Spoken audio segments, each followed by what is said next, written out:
Hello, friends, and welcome back to Page Chewing Pick of the Week.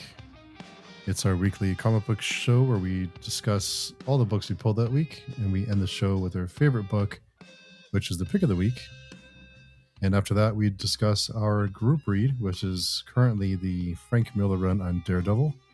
We chose that because it's free to read on Live Your Hoopla, and we invite all of you to read along with us because it's free.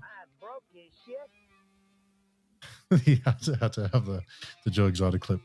But yeah, so it is free to read on Libyan Hoopla. We read 2 issues per week. And this week we are discussing issues 179 and 180. With all that out of the way, Jarrod, how you doing? I'm doing good, and yeah, eager to talk about those Daredevil issues. They're pretty good. Yeah, I was surprised. Actually, I know we'll discuss more when we get to that point, but I was surprised with the level of violence in them for a And we're bringing it. 1980. Yeah, is it 1980, 1981, something like that? Yeah, I was surprised, but of course it is the holidays and all the craziness that comes with them. So happy holidays to anyone celebrating, if you're into that sort of thing. And we were just discussing for a topic, and curious, do you buy comics for anyone as a gift or for yourself during the holidays? So, do you ever buy comics for anyone?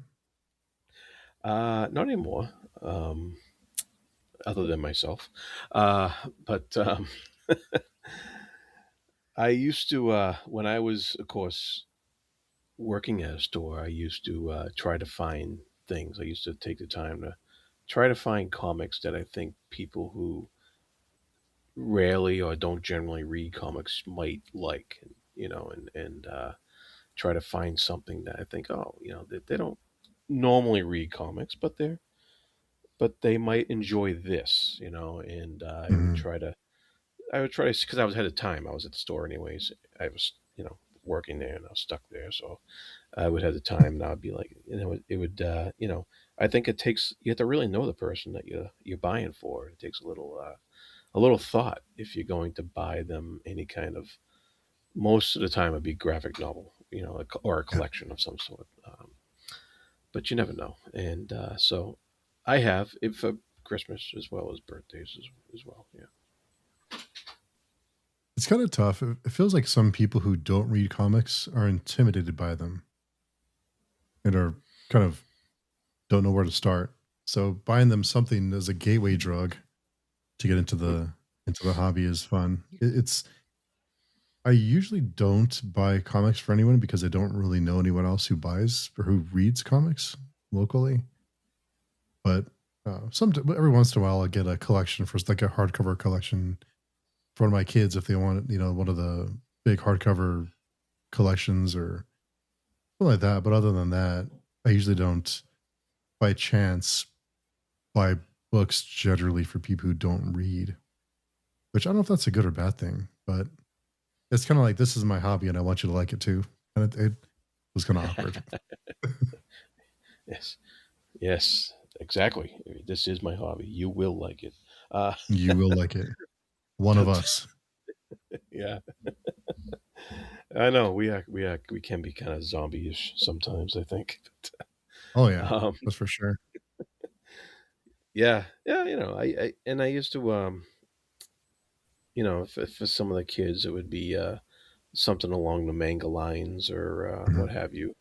Um, like like the Naruto type stuff, or um, and then or be something related to a TV show they like. Like I see an Adventure Time comic or something like that, or Yeah. SpongeBob or so forth. And I would venture into those. And but I actually got my mom back in the day reading crime comics. She used to love to watch Hmm. CSI, and so I would buy her something along those lines. And Oh, smart. yeah, and so my dad liked history, so I would try to find something along those lines. So you never know. That the thing is, the comics are out there. If you veer away from the superhero stuff, Mhm. there is a lot out there that to discover if you search deep enough. Find some. Which history comics did you pick up? I bought him one on the about the Templars one time, Hmm. um, and I and there was one. There was something Roman based one time, Hmm. but he also liked some of the old pulp stuff. So in westerns, so I would get Lone Ranger. I bought him, Tarzan stuff like that. Oh, nice.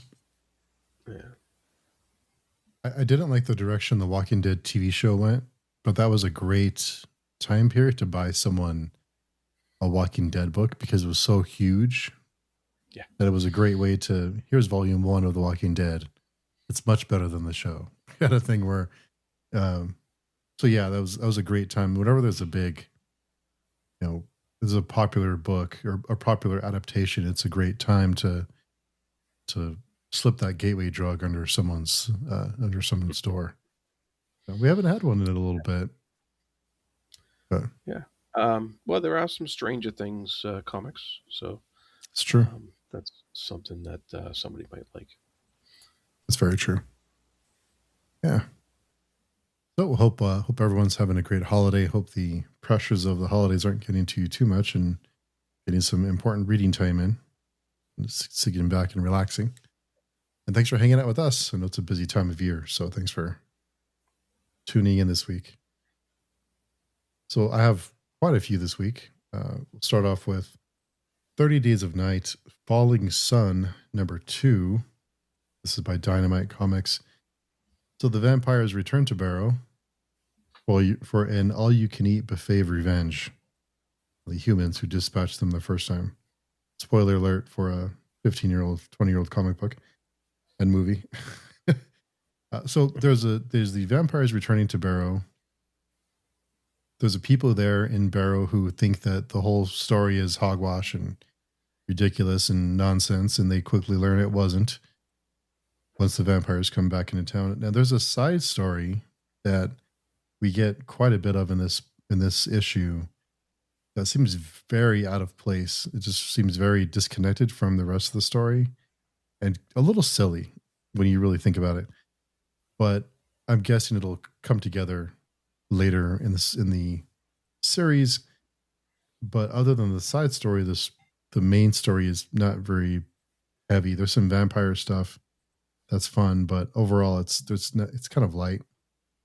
I do like the art by Chris Sheehan. I think it's a perfect art style for this story. It's reminiscent of the original series, so I think they knocked that out of the park.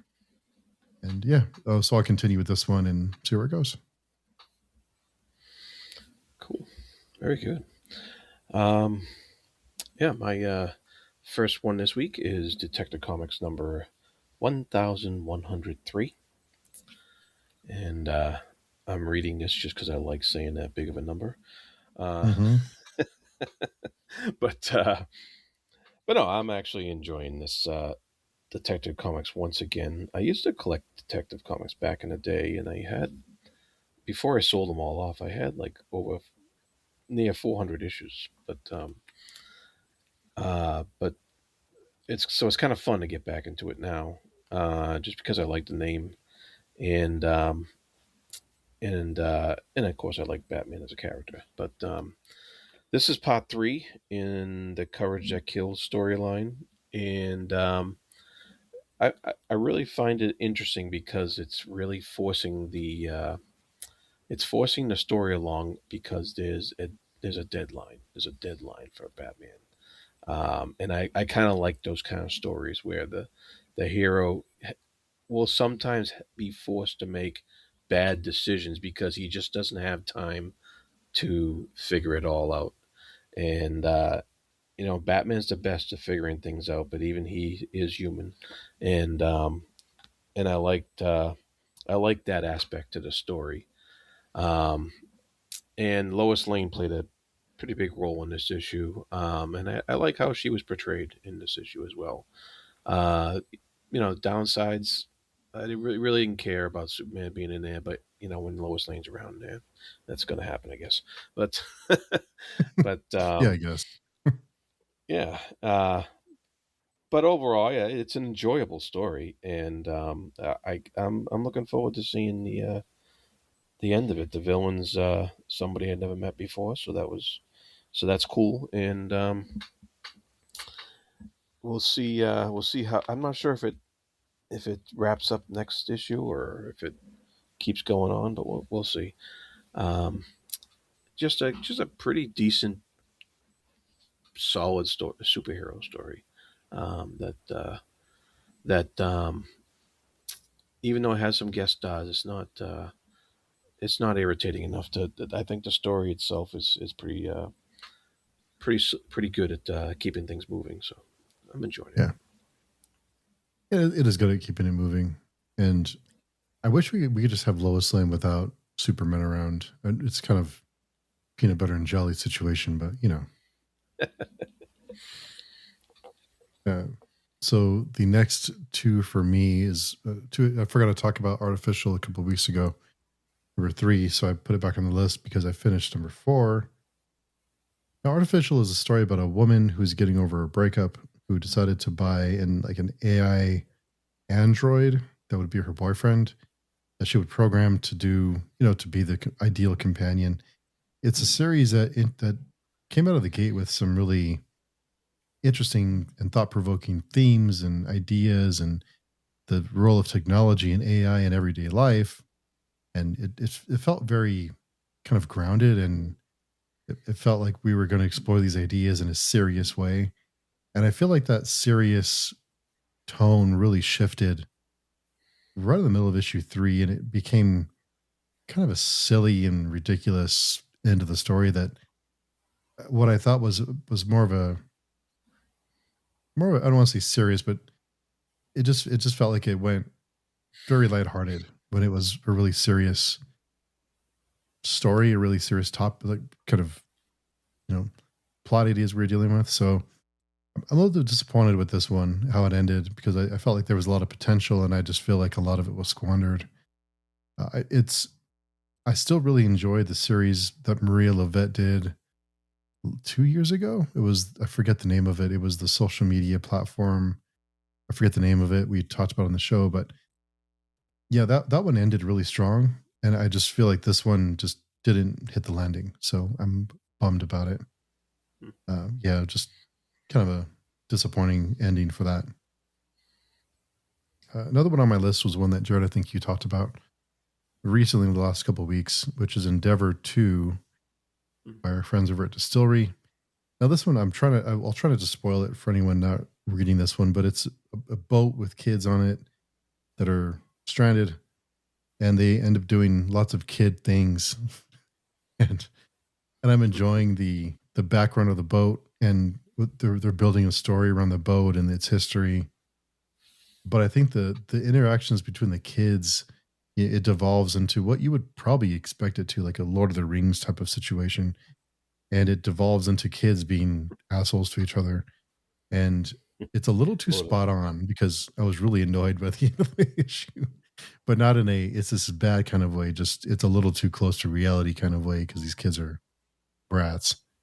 But that's probably what would happen. I mean, people would, do things they normally wouldn't do because of these unique situations. So yeah, I'll keep reading and see where it goes.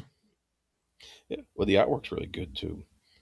Yeah, it's solid, solid. Yeah, and I'm quite sure that would happen just among my own kids. Never mind a bunch of strange kids. Yeah, oh, yeah, yeah. It's a little too close to real. I think they, yeah, a little too close to reality. Yeah. So my next issue is Minor Arcana number 12.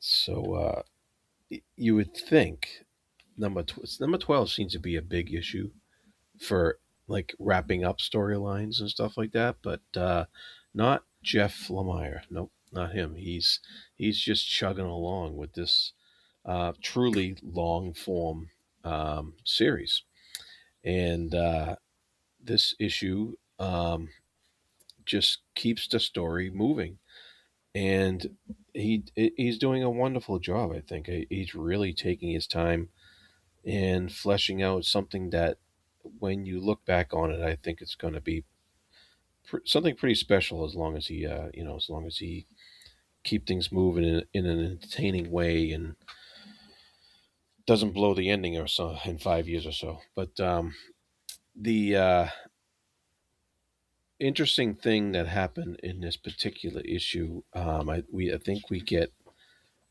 a little bit more strange going on, which Mm. is, I think, with the book called Minor Arcana, you would expect, and that happens here, and that strange is a mystery um, within a mystery, So he's keeping the tension high as far as what what this arcana actually is, and what it's going to entail, and but he's also keeping it so very grounded at the same time in character, um, Mhm. and in character, and a study of character with the main character. I think Teresa's his name, and those around her, and so it's such an enjoyable read and such an enjoyable series. And I'm in it for the long haul. I really think he's doing something special with this series, and it could be, when it's all over. I have a feeling it could be his magnus opus. Not that he hasn't had a couple already, but it's really got the potential to be his best. Wow, that's high praise.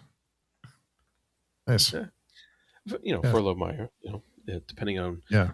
it's high praise if you like Lemire stuff. If you don't, then it's then it's something That's you true. might want to Yeah. get into. But Yeah.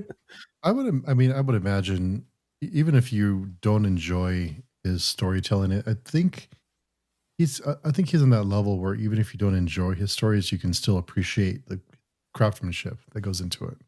At least yeah, I would assume most reasonable people would say it's not for me, but he's excellent at his craft. It's just not my cup of tea. But yeah, maybe and not I've everybody heard that agrees with for that. some of his.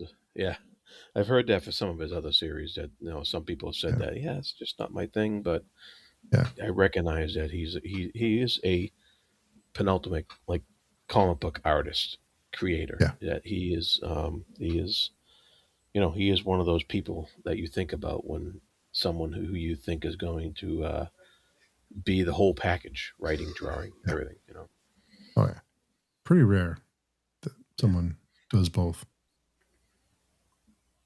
And speaking of someone who does both, what's the next one is Good is Dead, which is the over at number 4 over in Image Comics. This is by, of course, David and Maria Lapham.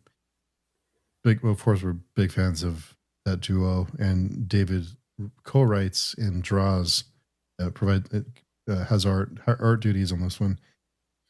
Another really good issue. It's hard to talk about this one without spoiling anything because there's so much that goes on, but it is really ramping up to the conclusion of the story. I think we have one more issue after this, oh really? or one or two more. I think we have maybe two more, but you can feel the momentum building for it. I think issue 3 was a little bit of a calm before the storm, and now we start really ramping up. And there's some funny moments in this one. There's some characters that get their comeuppance, and just everyone's messy in this book, and I love it. It's great. And this book, I'll never sit in a diner again and relax after this book. So yeah, really good issue.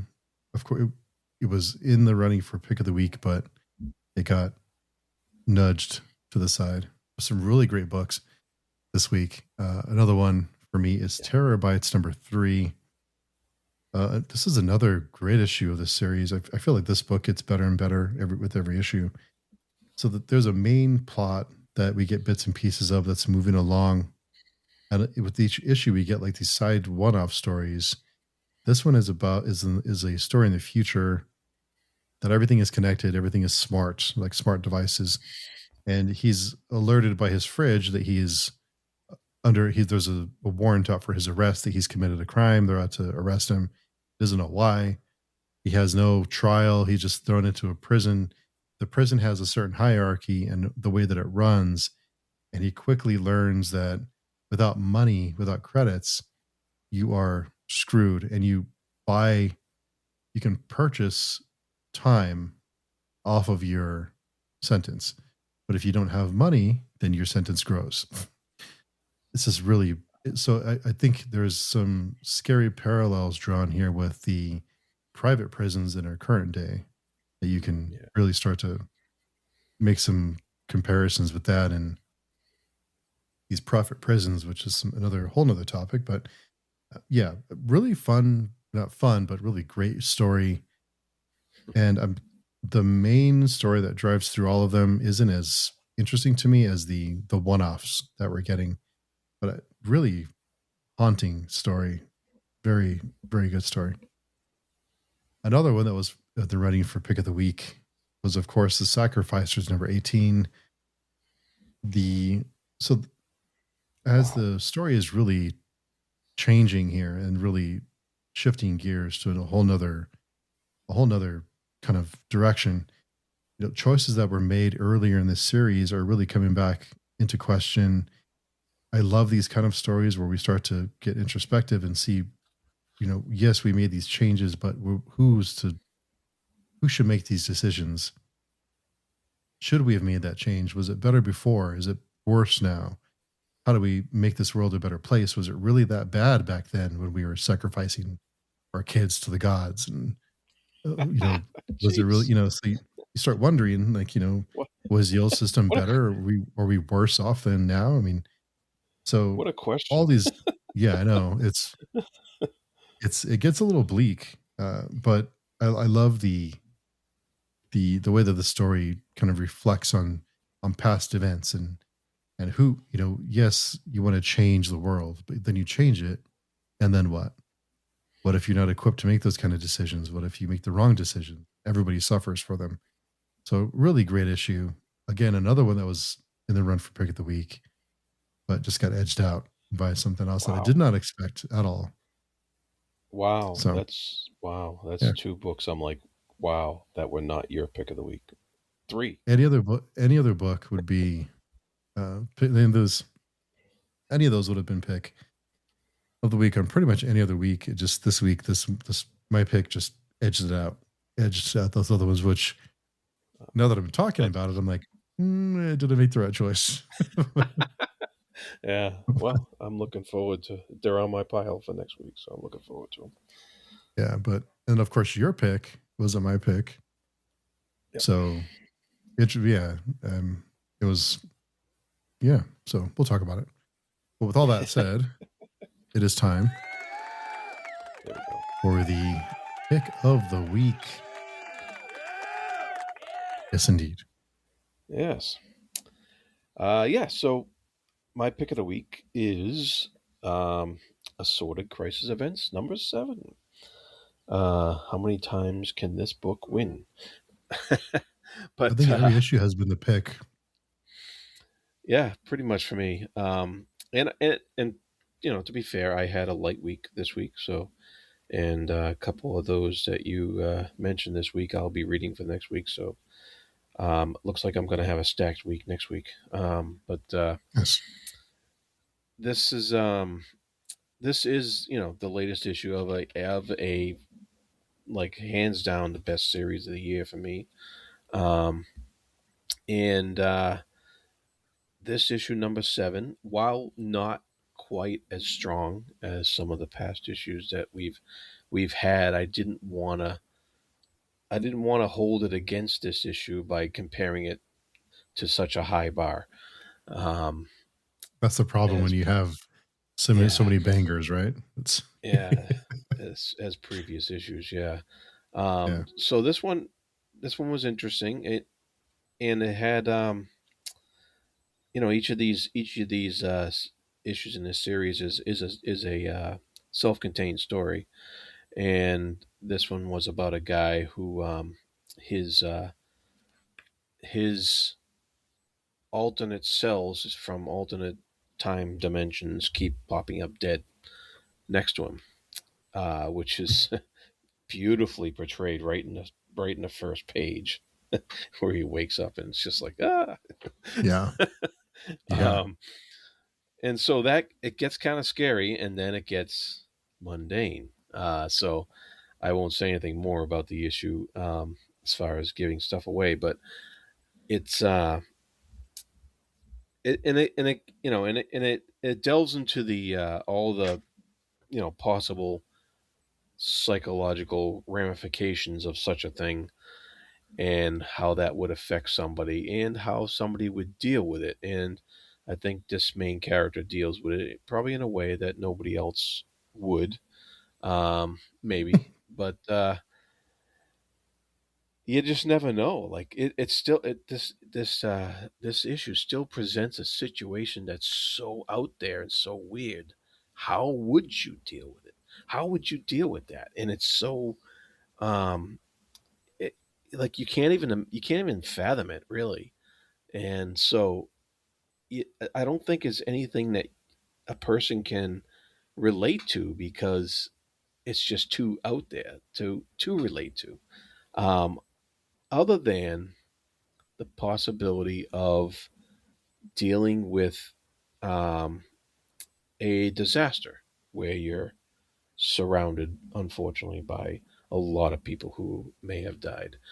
And so, in a disaster type situation or a wartime situation, um, you know, and it's really disturbing, this issue, on some level, unless you just don't think about it too deeply. Then it could actually be amusing on some level.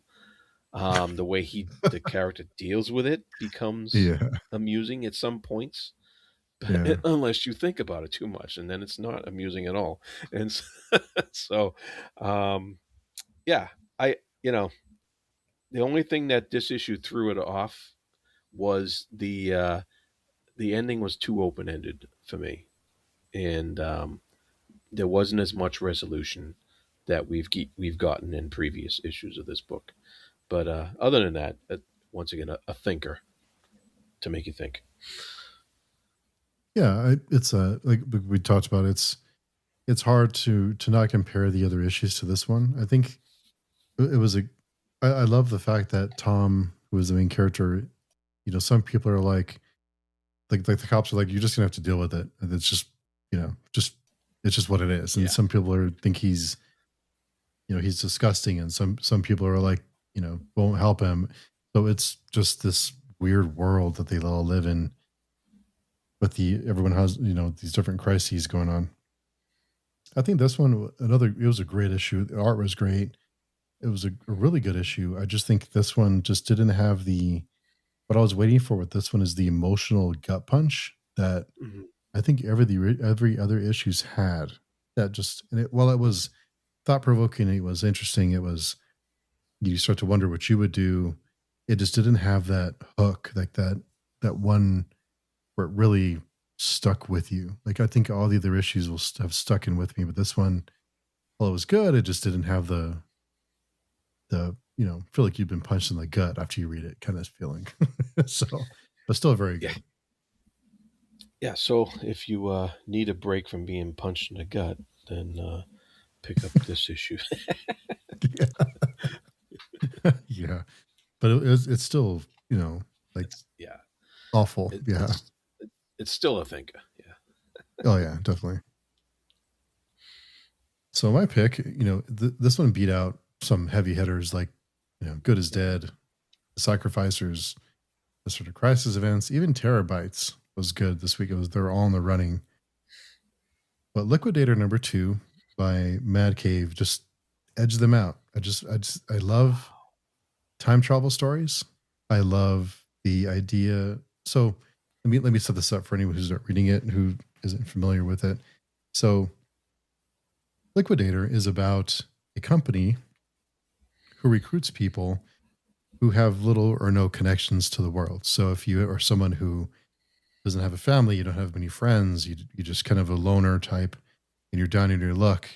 They come and will recruit you to be an agent for them to travel through time and to track down other rogue agents that are messing with the timeline, or other people who are kind of these abominations who find ways to exploit the timeline. Or because people who do this job, eventually end up getting lost in the time travel that they get attached to certain time periods. They start to drift, and there's a high cost on them for this job to complete this job. And be very easy for someone to travel back in time, complete their mission, and then not come back and find ways to exploit certain time periods because you know it's going to happen.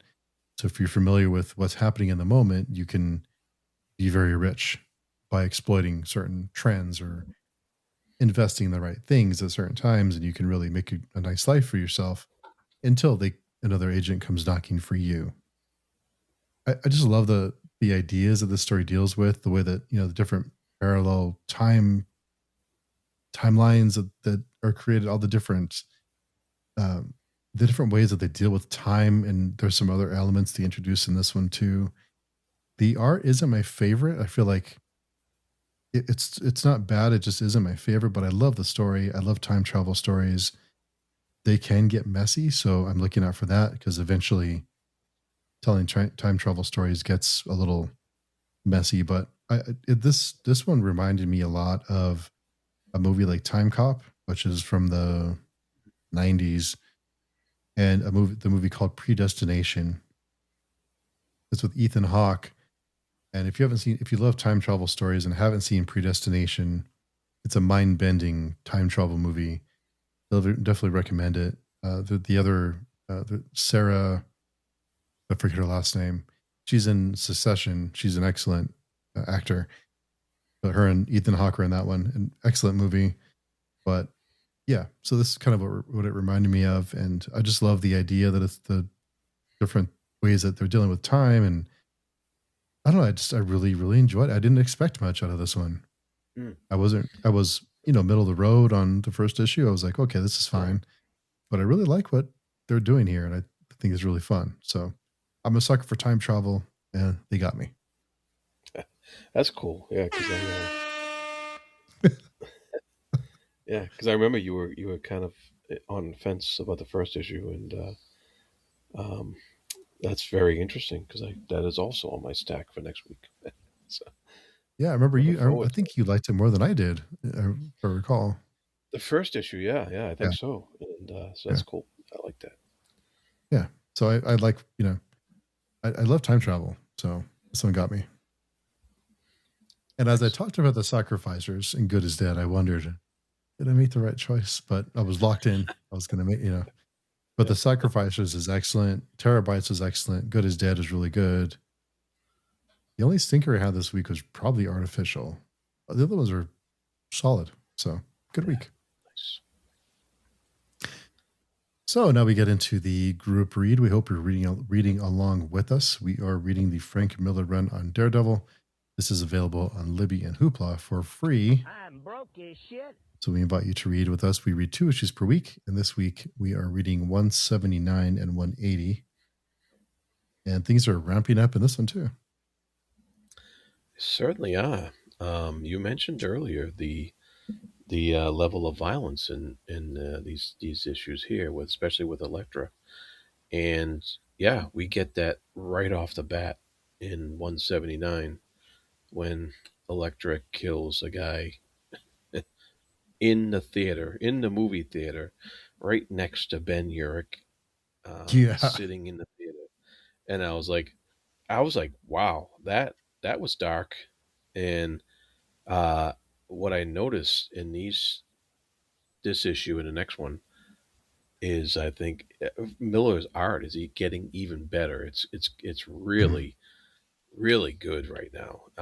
I'm enjoying his artwork at the moment, and I thought that movie theater scene was just top notch artwork and really showed the violence of what Elektra's doing, like you said, and that was pretty good stuff. Yeah. I was surprised with the whole, knife pointing through the shirt thing.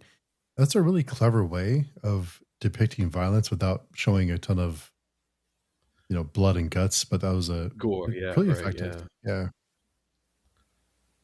Yeah. yeah, that's pretty Yeah, good. I saw that. I was like, wow, that's something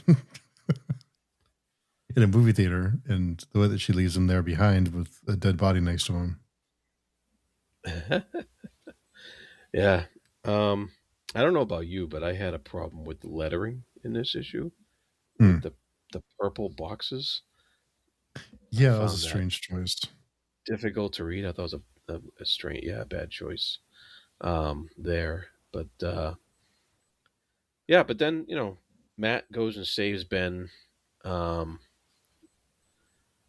and and then he does the old oh no, I'm doing court. I gotta leave, which Yeah, I thought was kind of funny. um, and then this guy. but I liked the fact that Ben was the one who got involved, taking the picture of Vanessa, the who survived from what was that 4 or 5 issues ago, something like that. Yeah, yeah, And Miller finally brought that character back, which we kind of figured he would, but just didn't know when, And yeah. now he's bringing her back, and then 179 was a heck of a cliffhanger into 180, because Elektra was fighting with Daredevil on the roof there, and had it collapse or whatever she did there. Yeah, I really like the battle sequence with Daredevil and Elektra. And I kept getting the feeling that she could have killed him at any time, Mm.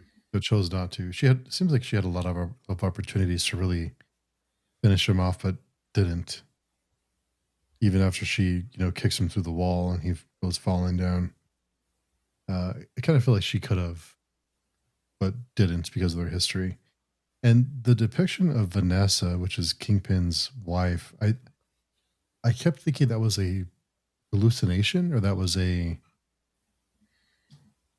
some in her mind, but turns out it wasn't. Yeah. The yeah, and then the next issue, I like the fact that Ben Urich is not this like superhero reporter who's gonna you know do everything he can for the sake of the story. Like I like how he's practical, and Mhm. he had to give up the story because they were gonna kill him. I mean, you know, uh, and I thought that was a bit more realistic than some of the other portrayals of reporters in superhero books who just continually get themselves in trouble for the sake of the story and have to have the hero save them all the time. um, I thought that was actually really cool on Miller's part, how he did put that little twist in there. um, and then I thought was pretty awesome with Daredevil's kind of descent into hell, and he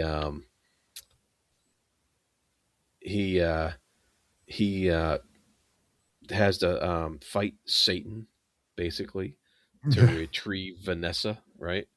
So it was all like very Greek in feel, and very. Yeah, kind of like kind of like the whole Persephone and Hades thing, and that whole Greek mythology, and I just liked the whole sequence. I thought it was brilliant. I loved Miller's portrayal of all that. yeah. I kept thinking it was a hallucination, like in her mind, but it wasn't.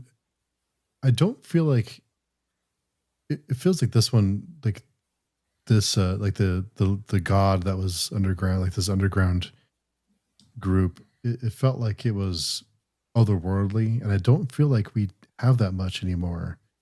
That comics tend to stay more grounded and in reality Mm. that don't really veer off to kind of side stories like this anymore.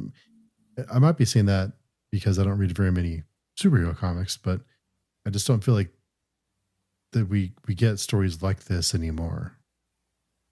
Yeah, no, I think Miller took a lot of chances with this issue because he didn't exactly tell us um, where Daredevil went when he fell through the roof, and he kind of skipped ahead a little bit and Hmm. just kind of let us put two and two together to figure out what happens in between, you know.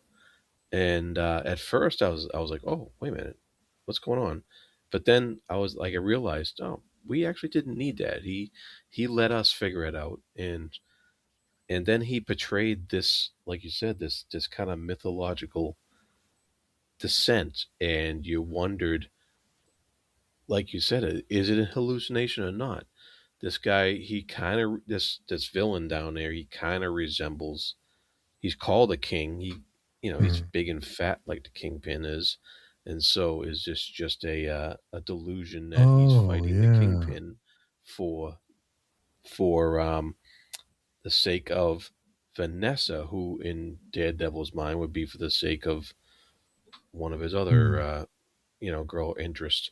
Uh, so it was all very um, you know thematically related, metaphorically related to his descent into that underworld, and it was all mixed in with all this this Greek overtones of Orpheus heading to the underworld, and I just I really enjoyed both of these issues. I just thought they were Yeah. fantastic, and Yeah. now I'm starting to see why this is a good run. This is what I've been waiting for. Yeah. I especially liked the fact that Daredevil, after he landed in Elektra's trap, he had the bandage on his foot, and then he was off fighting with a crutch and a bandage on his foot. Yeah, I thought that was hilarious. He's jumping from rooftop to rooftop on effectively one leg and a crutch. That was great. yeah. Then he gives it away. Yeah, they just like gives it away. He just leaves it behind. But yeah, I didn't put that together about the king and kingpin. I don't know why I didn't think of that. I felt like it was like this, mythological creature. But yeah, I thought it was I thought it was a hallucination at first, or some kind of, damn it, like Vanessa was her head got, she got banged around and she was seeing things that weren't there. But Miller's artwork is, I wasn't a fan of the different color, like you mentioned, the different color lettering, like the background of the boxes, but his use of color in the panels, like his yellows and his purples and his reds and his blacks. I love the way that he uses color to show like shadows and to highlight certain things and to give you a certain feeling when you see certain panels. Yeah, yeah, and to be fair, Claus Jansen has a lot to do with that as well, Yeah. and yeah, it's really really great. Yeah, yeah. Other than the lettering, I think everything's just perfect. It's great. Um, the and I even like how Daredevil got a leg up on the Kingpin by saying I have Vanessa, Hmm.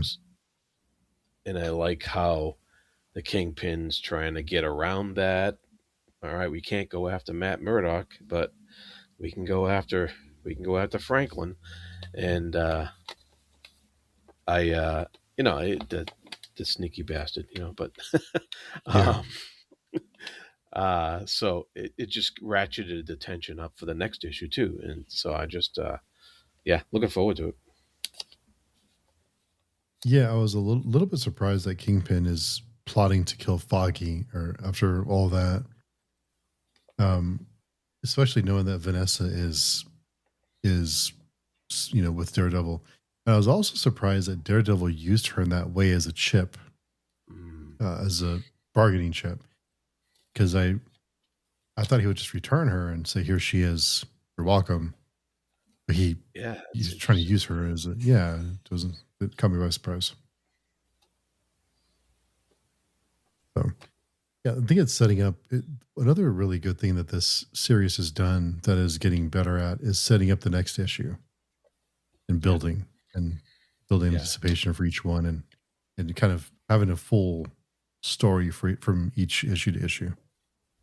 yeah, and keeping that continual series feel going. Yeah, Mhm. it's good. Yeah, I think coming out of Dark Phoenix Saga, I think I was kind of expecting a main storyline, like building to a certain point, and we may be getting that at some point. Like building everything will kind of converge, but yeah, it's really picking up steam. Like you said, it's just starting to see now why it's so highly regarded. Yeah, good stuff. Yes, very good stuff. So I think that does it for this week for our picks and the group read. Um, we mentioned there's one more show before the end of the year, so we will be discussing our top 5 favorite comics for next week's show. So have your list ready. I'm guessing most anybody who listens to the show will probably guess a couple of those a couple of the series that'll be on our list. But until then, Jared, how can people find you?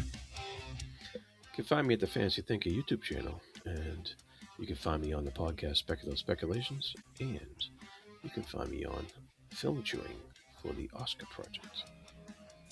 Yes, we are on 1985 now. I Yeah, think yeah, out of yeah. Africa. Yeah, so we'll be discussing that here soon.